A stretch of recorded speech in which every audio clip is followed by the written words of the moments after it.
Vida, prosperidade e saúde também. Bem-vindos ao canal Kemitio. Eu sou o Fred. Nesse canal eu falo sobre as minhas experiências espirituais.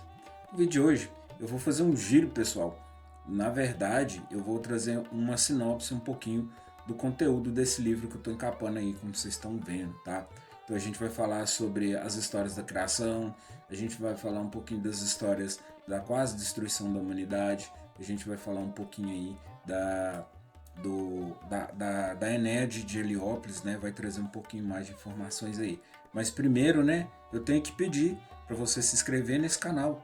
Assim você continua me incentivando a falar abobrinhas na internet.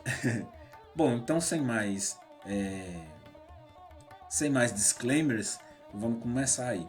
Bom, a questão de Hermópolis, a gente vai ter o Gdogd, que fala de Nun e Naunet, que é o que está trazendo nesse livro, creio eu. Eu não cheguei a ler, mas eu estou mostrando só mesmo um índice para quem tiver o interesse de comprar e não tiver encontrado aí informações nessa linha, tá? Então, continuando, a gente vai ter em Hermópolis o Gdogd, Nun, Naunet, Huk, Halket, Kek e Calquete, Amon e Amunet, né? E vai começar na questão das águas primordiais, né? E depois a gente vai ter aí a mais famosa, que é a Enéade de Heliópolis, né? Que tá falando aí de Ra, né? De Atum-Ra, e aí dele sozinho, né? Da criação dele sozinho, ele gera Shu e Tefnut. Shu e Tefnut geram Geb e Nut, né? Aí tem aquela história lá que ele não queria que não desse vida, porque tinha um rolê que ele poderia ser substituído. E aí entra a história, mas eu já vou chegar lá, tá? Então depois a gente tem Osíris, Isis, Set, Neftis e Horus, o ancião, alguns chamam de Horus velho, ele tem um monte de apelido carinhoso aí. Bom, depois a gente vai falar da Trindade quer dizer, vai ter, né, no livro sobre a Trindade de Mênfis, que vai falar de Sekhmet, tá, e Nefertum. Aqui não tem, tá, mas no outro livro tá falando da Trindade Elefantina. Então vai ter Knum, Ket e Satet. Aí depois, por último, ali a Trindade Tebana, falando de Amon, de Mut e Khonshu. Vou deixar aqui também sobre o templo de Dendera, né, Hathor e Horus, Beredet, que nesse livro não tem, mas no outro livro está falando um pouquinho mais sobre cada um desses representantes, né? E aí depois, mas que não necessariamente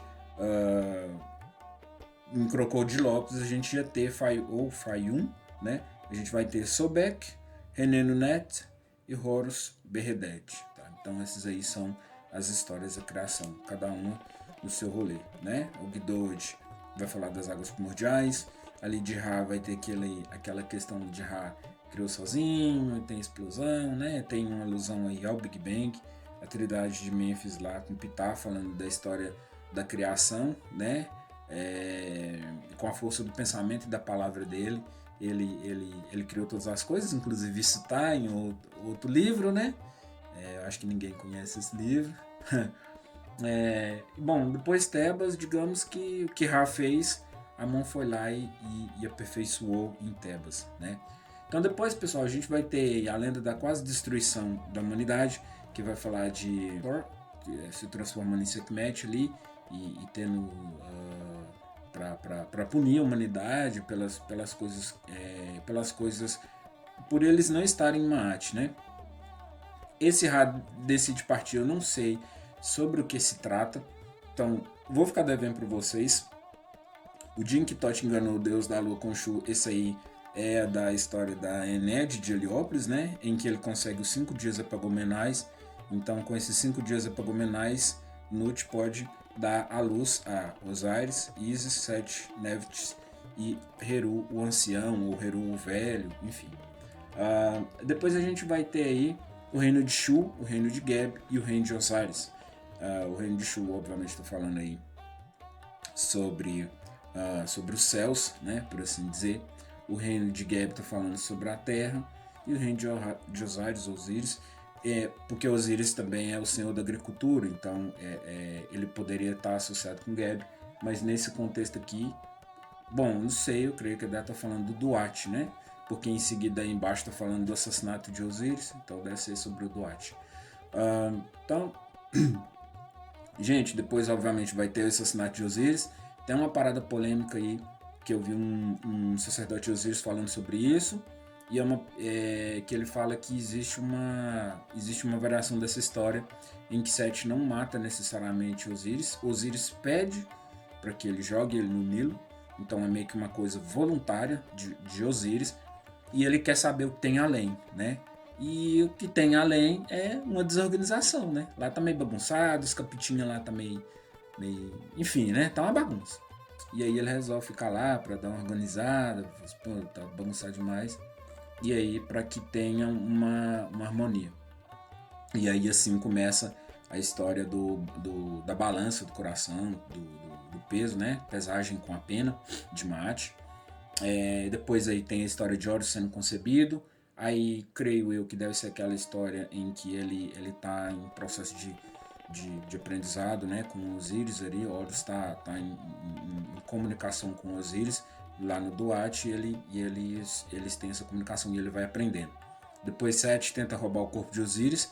Eu vi uma história, mas aqui eu vou colocar entre aspas, porque eu não sei se é verdade ou não, mas que inclusive Anubis escorraça Sete.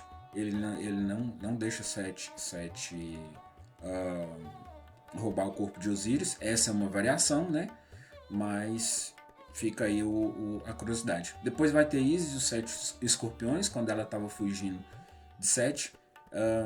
E aí tem aquela animação bem interessante que eu já trouxe aqui no canal, que eu achei que ficou muito bonita. Depois vai ter a vingança de Horus, né? O Heru. Vai ter as variantes, né?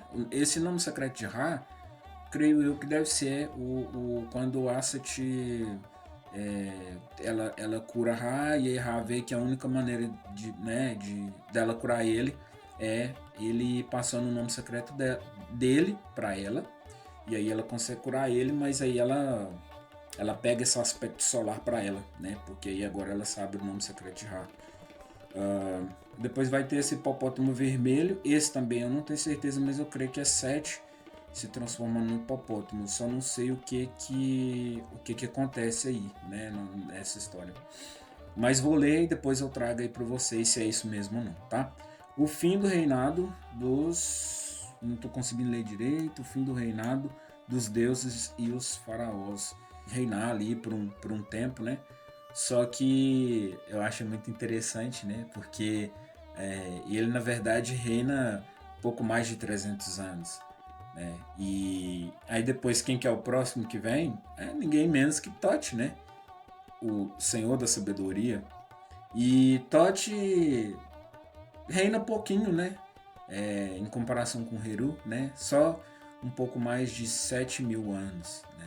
Então, ele não é nem apelão, né? Bom, galera, então é isso. Essa aí é a história que tem nesse livro, tá? Depois eu vou trazer se vocês tiverem interesse aí. Deixa um comentário aí se vocês querem saber mais se vocês querem ver mais a outra parte, a parte 2 ou 3, ou seja, como for. E aí eu trago para vocês aí, beleza? Vou ficando por aqui. A gente se vê por aí.